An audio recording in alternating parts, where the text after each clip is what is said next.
Fala galera, tudo bem com vocês? Esse aqui é um, entre aspas, Bipa News novo, mas na verdade eu basicamente resolvi pegar a segunda parte da gravação do Bipa News 25, que foi o com Deni Torres, e soltar ela também independentemente, porque é uma parte bem focada no iniciante. Então, como eu vou publicar agora ele separado também, eu consigo colocar na playlist para iniciantes que a gente está fazendo no YouTube. Mas para quem está começando a escutar agora, eu aviso que basicamente aqui é a segunda parte do episódio com o Deni Torres. Então, caso você já tenha escutado, vai ser conteúdo repetido. Valeu, galera. E agora com esse segundo trecho do episódio, ou em outras palavras, com essa aula do Deni Torres. E daí, como você conversa muito com iniciantes, eu não queria deixar passar essa oportunidade de conversar com você e quis aproveitar sua didática para, sei lá, fazer uma parte da conversa não focada em mineração, mas focado no Bitcoin e dicas gerais. Então, eu queria começar te perguntando quais conselhos você costuma dar para um iniciante? Alguém que chegou para você e perguntou, pô, Deni, tô começando, quero entender, sei pouco disso, o que que eu faço? Véi, cria uma conta em alguma corretora, pegue R$10, R$20 e compre de Bitcoin e espera ele dar uma primeira subida e depois converta em real de novo. Que você vai ver como é fácil de você comprar e vender. E que é um negócio que está na sua mão a qualquer momento de você transformar. Ou seja, existe liquidez do negócio que você está comprando. Porque quando o cara fica só muito no número, ele às vezes fica muito abstrato. Se ele tem o patrimônio, ele não tem, sabe? Quando ele fica ali só, eu tenho 30 mil satoshis. Eu tenho 100 mil satoshis. O cara, isso é quanto, velho?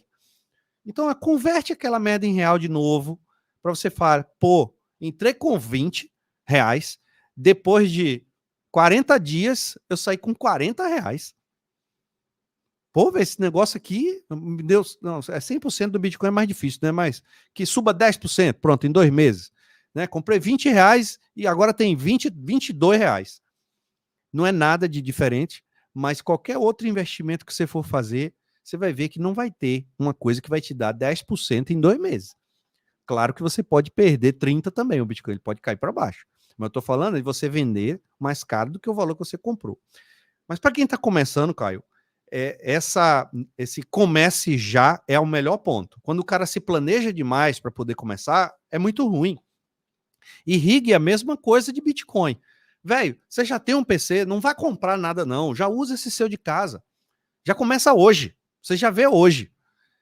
Deni, eu queria comprar Bitcoin, pronto, tá aqui o link, eu compro aqui, ó, já faz, a Bipa tem um negócio que é Pix, converte na hora, você manda R$10, ele já compra para você os Bitcoins, você não precisa nem entrar no gráfico, ó, comprar, vender, nem precisa fazer isso, ele já faz automático. Mas tem spread, tem taxa, meu amigo, você quer praticidade? Quando você tiver mais conhecimento, aí sim você vai saber ali, olhar o gráfico e ver a hora certa de comprar e vender. Por enquanto, segue a regra do DCA, porque a chance de você errar com DCA é muito difícil. Esse é o meu conselho aí para quem está começando. Comece já, com valor pequeno. Não, perfeito. Eu acho que é um dos principais conselhos, porque se aprende na prática, né? Tipo, você não aprende a andar de bicicleta lendo sobre andar de bicicleta. Você aprende andando, você vai cair, ralar o joelho, mas você está aprendendo, você está realmente fazendo na vida real, assim, não só na teoria. Então, concordo totalmente Mas com isso. minimizando os riscos, né, Caio? Não é vai aprender a pilotar avião, não é assim. E mesmo a bicicleta tem a rodinha, você não vai na ladeira, na bicicleta sem freio, exatamente. É nesse ponto. Começa devagar, começa com R$10, com R$20, e não vai ter problema. Uma outra coisa que acho que acontece com a gente que é educador e conversa com o pessoal iniciante ô Deni, por que o Bitcoin caiu essa semana? Quando o Bitcoin vai chegar a $100 mil? Me dá uma previsão de preço em tal data. Como você responde a essas perguntas mais focadas no preço? eu tenho um certo, eu não sei qual é o nome do sentimento sobre isso, porque eu tenho amigos que são pessoas de boa índole, são muito bons no que fazem, e são analistas gráficos, né? Mas assim, eles mesmos sabem que eles não sabem o que é que o negócio vai subir ou se vai cair. Não existe o cara saber se o Bitcoin vai subir ou se o Bitcoin vai cair. Não existe isso. O que existe é o seguinte: quando a pessoa faz uma análise gráfica e você enxerga ali tendências de suporte e resistência, e todo mundo que é analista gráfico no mundo enxerga também esses mesmos, é, aquelas linhas imaginárias ali, tá todo mundo meio que combinado que quando ele chegar naquele suporte é a hora de comprar, quando chegar naquela resistência é a hora de vender, sabe? Mas é meio que combinado. É como se você jogasse dominó. O Caio, ele é bom pra caramba jogando dominó e ele sabe contar as pedras. O Dene não sabe contar pedra, eu só colo pedra. Você sabe jogar dominó, não sabe, Caio? Mais ou menos, né? Mas você sabe que tem os caras que conta pedra e tem os caras que não conta.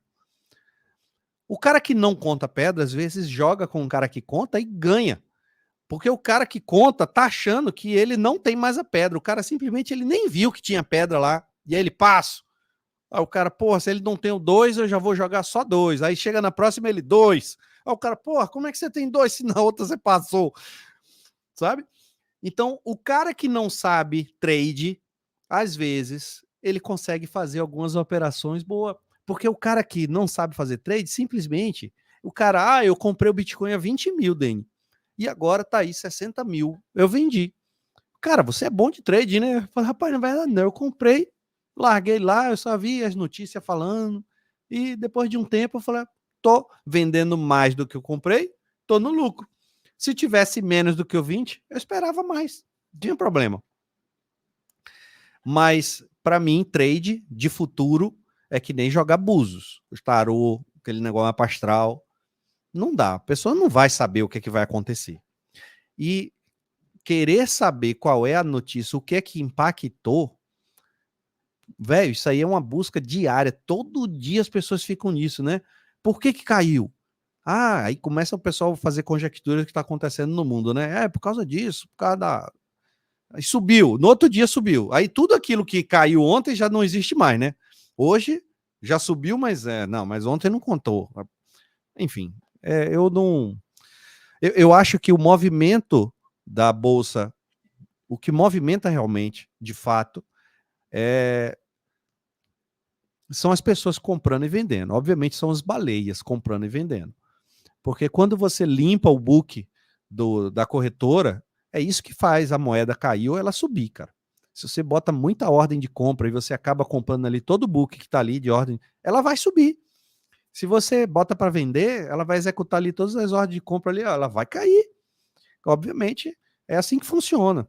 Agora, o que está motivando a pessoa de querer simplesmente vender e comprar? Pode ser como o cara da Alemanha lá, não? A Alemanha estava cheia de Bitcoin lá. Pô, por que ele está vendendo naquele preço? Não é melhor ele esperar subir um pouquinho? Não tem a razão racional. O cara queria simplesmente se livrar dos Bitcoin. Enfim. Então, cada um tem a sua razão. Ou a pessoa ele já pode ter comprado o Bitcoin a 20 e está vendendo naquele preço e não se importa em vender a 50 porque ele já está com mais do que 100% de lucro. E isso faz o Bitcoin cair, se o valor for muito expressivo. É nesse ponto.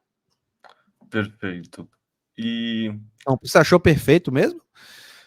perfeito é o conectivo que eu uso, assim, é vício de Ah, tá. linguagem, mas não, eu concordo com a visão, assim, o pessoal que tenta adivinhar preço, no fundo, cara, no fundo são cabeças diferentes, né? Tem a cabeça do pessoal de curto prazo que está mais acostumado com os bets, com os trades, com shitcoin, com esse tipo de coisa, e tem a cabeça do bitcoinheiro que vai querer uma poupança, uma reserva de valor, né? No fundo, eu acho que é uma questão de em qual janela temporal você está pensando, e a gente tende a querer pensar no longo prazo e acreditar que focar no curto prazo é ruído e não é sinal, né? Então, assim, tudo que você falou do gráfico e que não dá para saber, eu achei perfeito, sim, apesar de ser um vício de linguagem.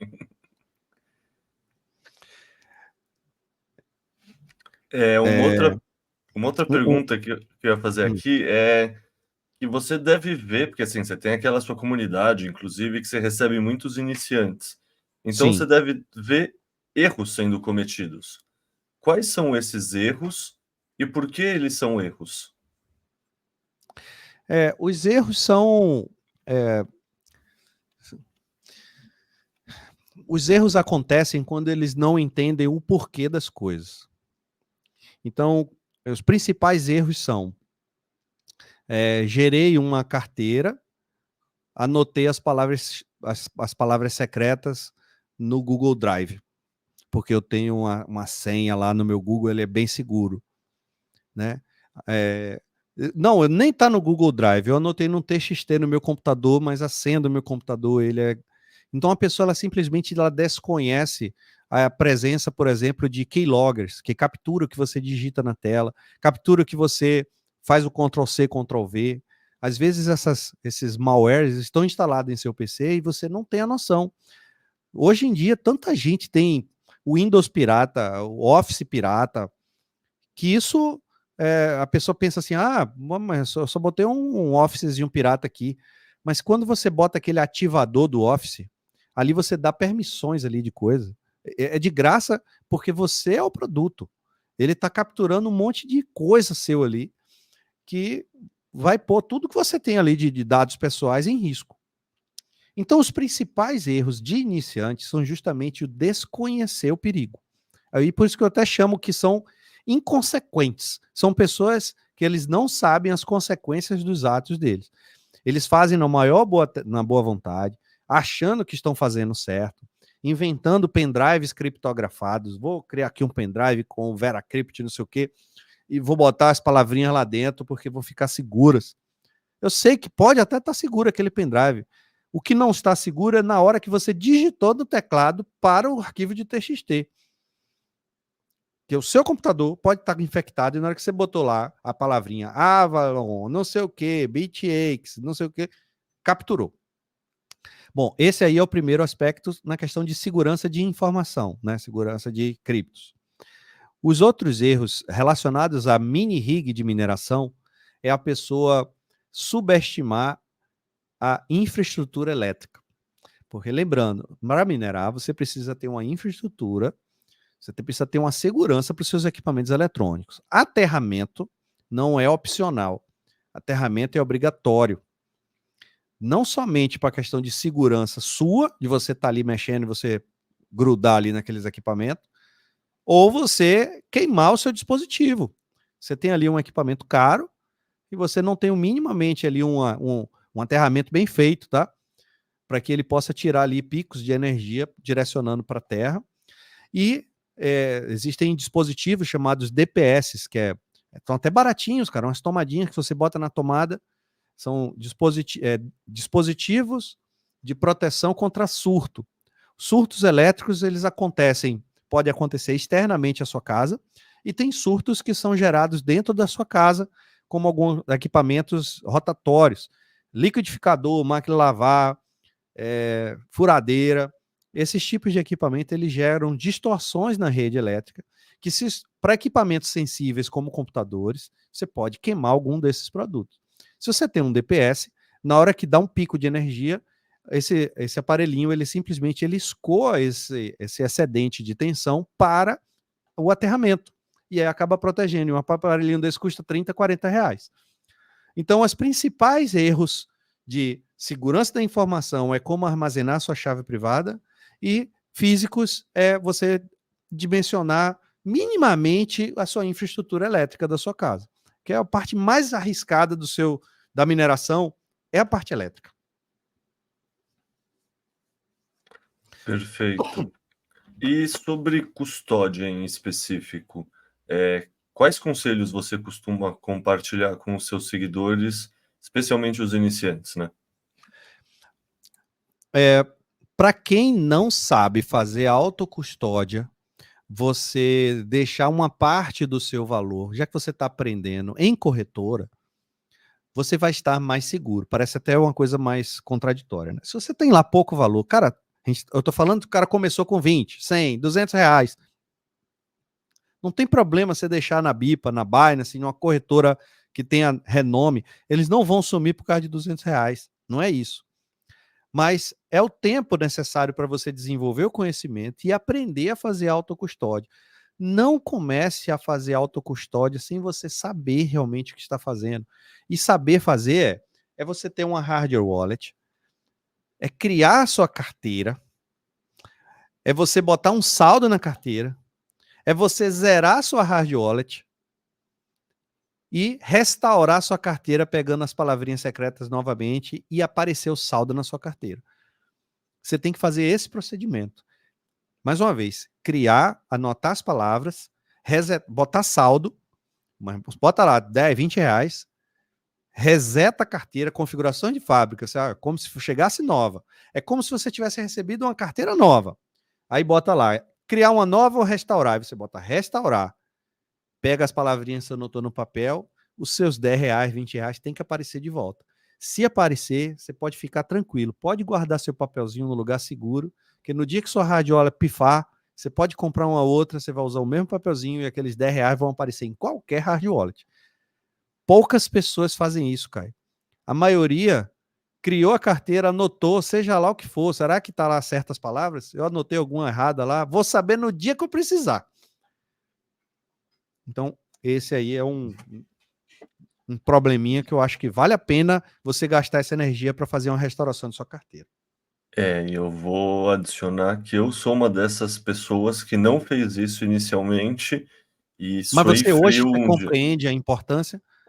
Totalmente, eu suei frio e aprendi na prática da pior maneira possível, que foi um dia que eu tinha esquecido qual PIN eu tinha subido na minha Ledger, e errei ele 3 vezes.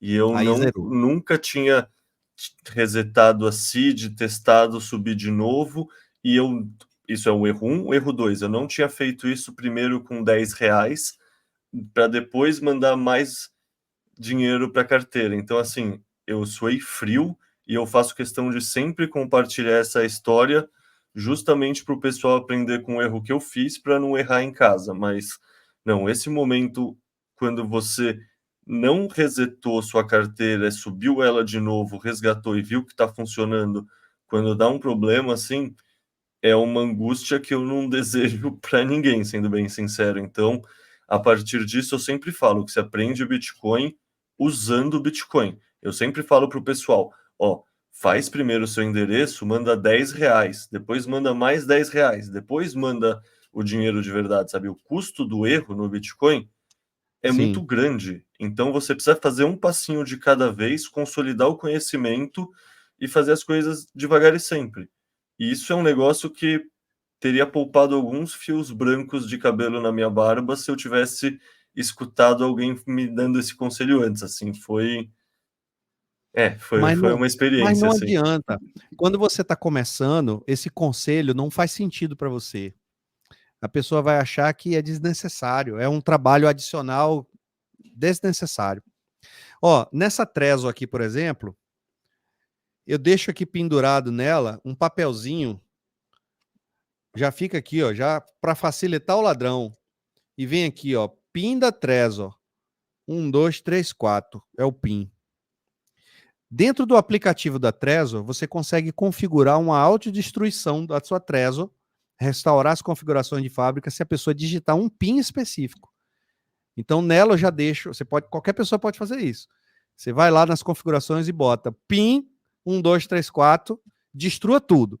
Então, o cara ele só tem direito a errar uma vez. Se ele digitar 1, 2, 3, 4 na hora que ele for pegar aqui a Trezor achando que é o verdadeiro, ele não vai ter outra chance, porque ela já vai restaurar automático. Esse aqui é um ponto bacana. E tem uma outra carteira aqui, que é a OneKey. E olha só, essa aqui eu passei um frio quando eu peguei essa, porque eu restaurei a minha carteira, que vem da Trezor. Só que a carteira da Trezor, ele gera a carteira de Bitcoin, que é a Native Segwit, que começa com BC1. E essa daqui é o Nested Segwit, que começa com 3 ou é 1, alguma coisa assim. Acho que é 3 ou é 1, não estou lembrado agora. Quando eu restaurei as minhas palavrinhas aqui, o saldo não apareceu. Hum. Aí o segredo é, você vai lá nas configuraçõezinhas, apaga esse tipo de endereço, ó, não quero essa carteira Nested Segwit, é Native. Aí ele cria uma carteira, ele pega das suas palavrinhas secretas, gera o seu endereço da mesma do outro. É um friozinho na barriga que dá, mas o meu frio não foi tão grande porque a minha Trezor ainda estava funcionando quando eu fiz a restauração. Boa, menos mal. Cara, uma outra coisa que eu vi no seu canal que eu acho interessante trazer para cá é sobre rodar nó da Lightning, que eu vi que você fez vários vídeos sobre isso. Então, eu queria Eu- perguntar se rodar nó da Lightning gera sets mesmo, e se você considera esses sets uma forma de renda passiva ou ativa? Então vamos lá. O principal motivo de eu ter montado o Node Lightning foi pensando em ter uma renda passiva, em que ele pudesse, já que ele gasta pouca energia, gerasse ali alguns satoshizinhos para mim. E o primeiro canal assim que eu vi falando sobre roteamento de transações na rede Lightning foi o do Edilson Osório, uma pessoa que eu considero demais, índole, uma pessoa de boa índole, conhecimento avançadíssimo em programação, é um cara que está aí desde os primórdios do Bitcoin e que faz live todos os dias aí, passando o conhecimento dele aí sobre segurança da informação.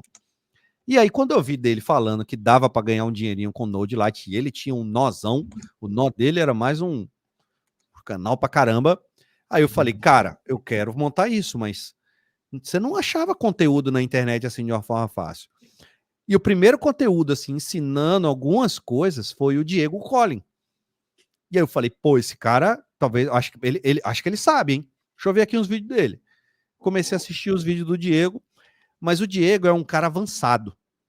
E quando o cara ele é muito avançado em um assunto, aí eu já até falei isso para ele, a gente acabou se tornando amigo, ele tem dificuldade de explicar certas coisas simples para quando a pessoa ela não sabe nada. A pessoa tem que, pelo menos, já partir de algum conhecimento para poder ter aquele conhecimento. Então, eu senti uma certa dificuldade no conteúdo do Diego, porque o assunto dele já era mais para frente. Então, eu tive que dar uma cavucada em outros lugares. E entrei numa comunidade que o próprio Diego criou, que é o Node Runners Brasil. É uma comunidade onde as pessoas estão lá se ajudando. É um grupo gratuito no Telegram e as pessoas se ajudam. E lá fui fazendo outras amizades, conheci outras pessoas, ajudei eles com algumas coisas e eles me ajudaram também na configuração do meu Node. E esses principais lá, os moderadores, falaram, Deni, você vai ser um cara bacana, porque vai valer a pena eu te mostrar como fazer uma coisa, porque todo dia entra aqui no grupo uma pessoa perguntando exatamente isso. Então, se eu te ensinar como faz, você faz um vídeo sobre isso, e quando entrar uma pessoa perguntando como faz, eu já mostro o seu vídeo de como fazer. Já vai facilitar muito a minha vida. Então foi um ajudando o outro. Eles me ajudaram a criar o meu nó. Criei os canais, como rebalancear, como você escolher um canal melhor, qual o tamanho dos canais que você deve criar, e como abrir e fechar o canal, como abrir vários canais ao mesmo tempo, enfim. Então eu criei uma playlist só de conteúdos de como você montar o seu Node Lite. Só que nos últimos meses, o LNDG, que é um programa que a gente usa dentro do Umbrel, ele deu um bug. E esse bug que ele apresentou, ele criava um force close de diversos canais em diversos nós. Então, muita gente lá no grupo tiveram force close. E esse force close, se você tivesse HTL6 em aberto, né, transações ainda em circulação, você sofria tipo uma multa da rede. Como a multa da rede é como se fosse uma penalidade que você pode estar fazendo alguma coisa ilegal ali na rede, querendo dar uma garibada e enganar alguém. Então você acaba sofrendo uma penalidade. E eu tive esses force close, eu perdi uns satoshizinhos que me fizeram faltas, e muita gente lá perdeu um monte de satoshi. E aí eu acabei, vamos fazer o seguinte, eu vou reduzir o número de canais, eu vou deixar canais abertos só com pessoas realmente que eu conheço, pessoas ou com canais, ou com nós que tem que têm boa estabilidade, não são canais que ficam offline a maior parte do tempo. E teve uma época que eu consegui fazer uns satoshizinhos de roteamento, mas, gente, não é, quando fala assim, renda passiva com o Node Lightning, não é passiva. Requer um tempo de administração. Dá trabalho você administrar um nó, ainda mais se você tiver muitos canais. Não só para você administrar a questão de rebalanceamento e entender alguns bugs que vão acontecendo ao longo do tempo.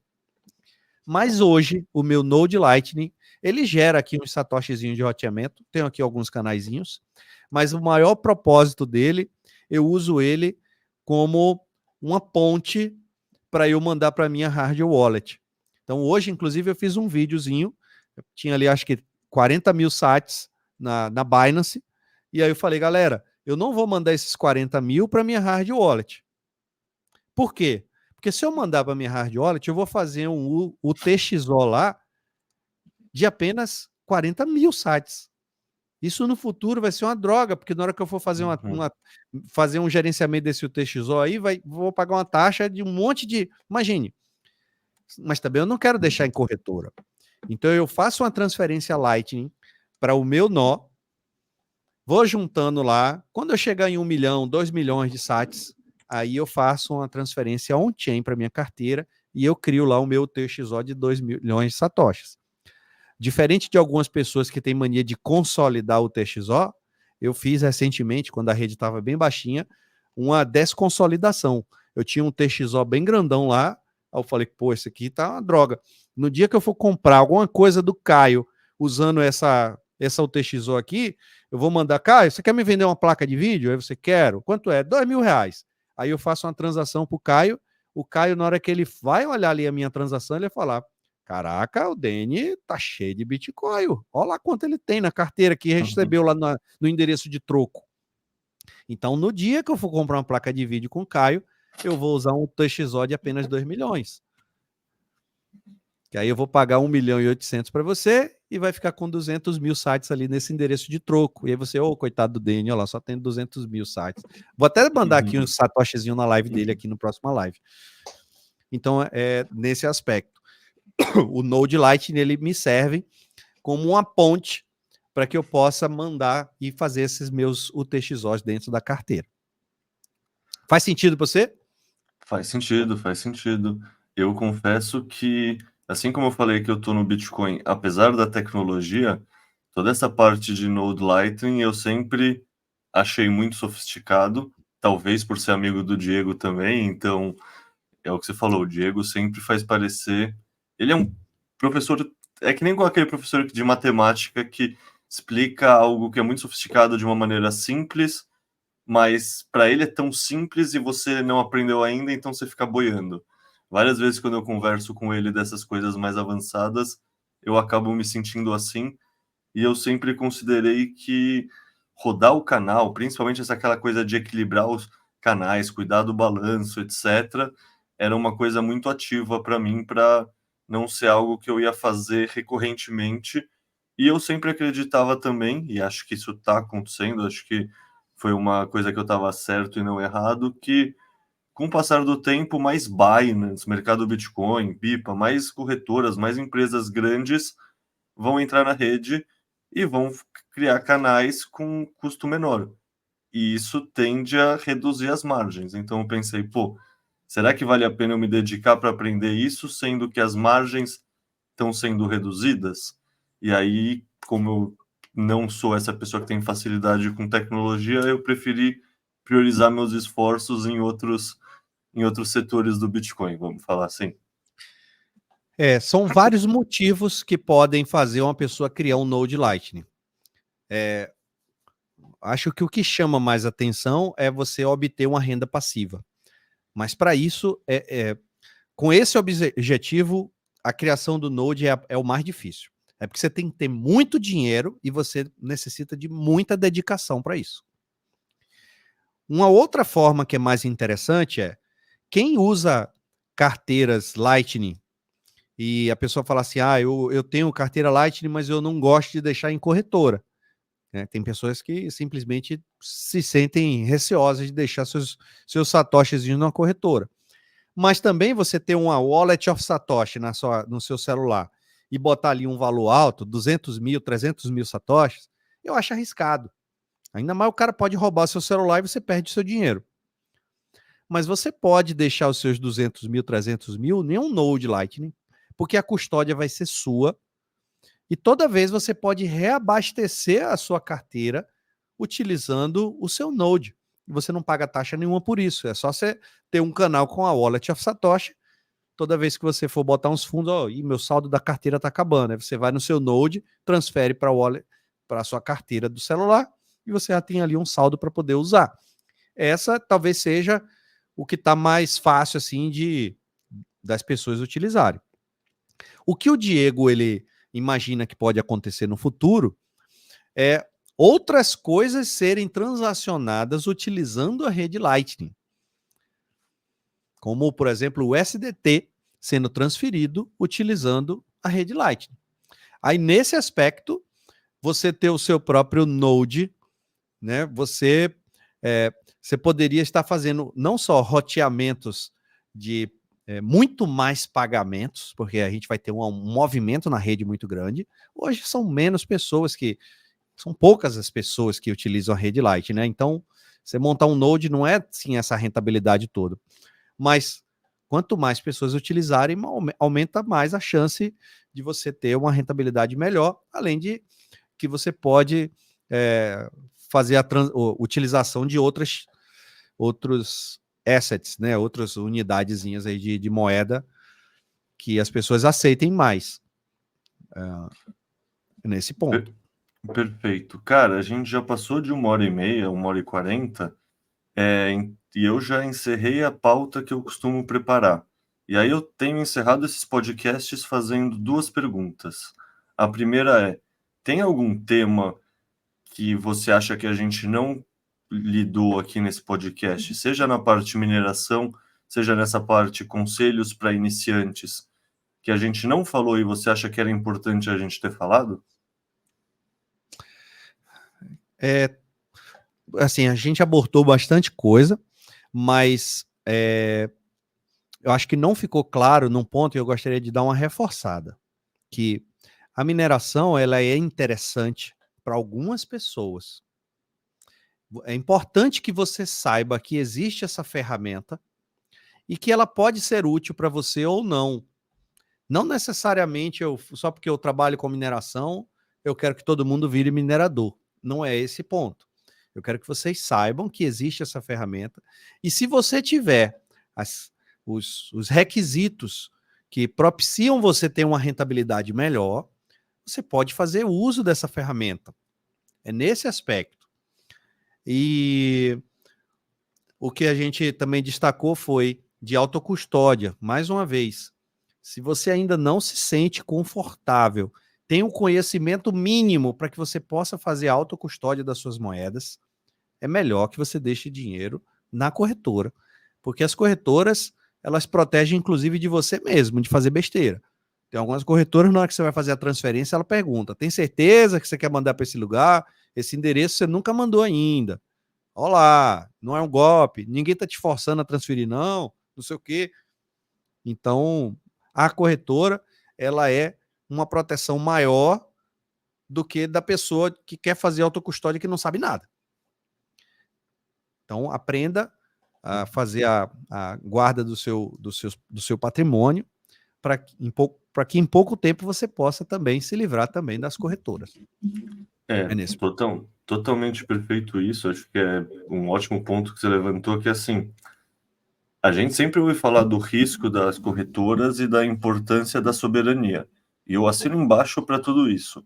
O que a gente fala menos é o risco do usuário. Que o usuário tentar fazer uma coisa que é tecnicamente mais sofisticada que ele, é a maior chance de dar errado. É mais chance de dar errado do que alguém hackear sua hardware wallet, sabe? É mais fácil o usuário perder o papel que ele anotou as palavras, ou ele salvar a senha no Google Drive, ou ele fazer algum outro erro do que alguém realmente hackear ele. Então, nesse ponto da custódia, eu estou totalmente de acordo. Assim, por exemplo, para minha mãe, para minha irmã, que é professora de arte num colégio, cara, talvez o Bitcoin na corretora ou um ETF de Bitcoin, de fato, seja mais indicado. E tá tudo bem, assim, a revolução do Bitcoin não é todo mundo ser obrigado a fazer, sabe, virar cypherpunk, minerar em casa, ter anonimidade, rodar seu próprio nó, abrir canal Lightning. Na minha concepção, a revolução do Bitcoin é você poder fazer tudo isso se você quiser. Mas não é que todos os usuários vão fazer. Na verdade, a grande minoria vai fazer, mas o fato que é possível já significa que tem esse grau maior de autonomia e soberania. Daí a segunda pergunta que eu estou fazendo sempre para encerrar os podcasts é: eu quero 2 recomendações de leitura sua. Uma sobre Bitcoin, economia, mineração de Bitcoin, sabe? Temas, algum livro que você acha interessante desse universo que você lida no dia a dia. E aí um livro que não tenha nada a ver com nada que você lida no dia a dia, seja uma ficção científica, um livro de conto, sabe? Algo que você lê porque você gosta e não porque está relacionado ao trabalho e ao seu desenvolvimento. Ó, tem 2 livros aqui que eu tô começando a ler eles aqui. Esse aqui. Não vou fazer assim uma recomendação, ó. Leia que é muito bom, mas eu comprei eles justamente pelas recomendações que eu recebi. Ó, esse aqui tem a ver com a ética da liberdade, tem a ver com libertarianismo. Então, é legal para que você possa entender sobre os princípios universais, os seus direitos universais. E o Bitcoin ele tem realmente tudo a ver com a liberdade, você ter a sua soberania, então, cada um ter direito à sua vida, direito à sua propriedade, e o Bitcoin é o único, se eu não me engano, acho que é a única coisa realmente que é a propriedade que se você não passar as palavrinhas secretas para alguém, você vai perder tudo. E esse daqui é um livro que eu ganhei de presente. É um livro velho, tá? Um amigo meu comprou no sebo, falou: Deni, vou te dar esse livro aqui, que é Operação Cavalo de Troia, que aí é um livro mais de história, tem um pouco de Jesus aqui, a história de Jesus. E eu acho que valeria a pena também aí a leitura da galera. É um livrinho mais grosso aqui, mas não tem a ver com Bitcoin, mas tem a ver também com valores morais aí, que eu acho que acaba enriquecendo aí um pouquinho o pensamento da galera. Então, liberdade, propriedade e um pouquinho de Jesus Cristo para a galera. Pô, perfeito. Ótimas indicações.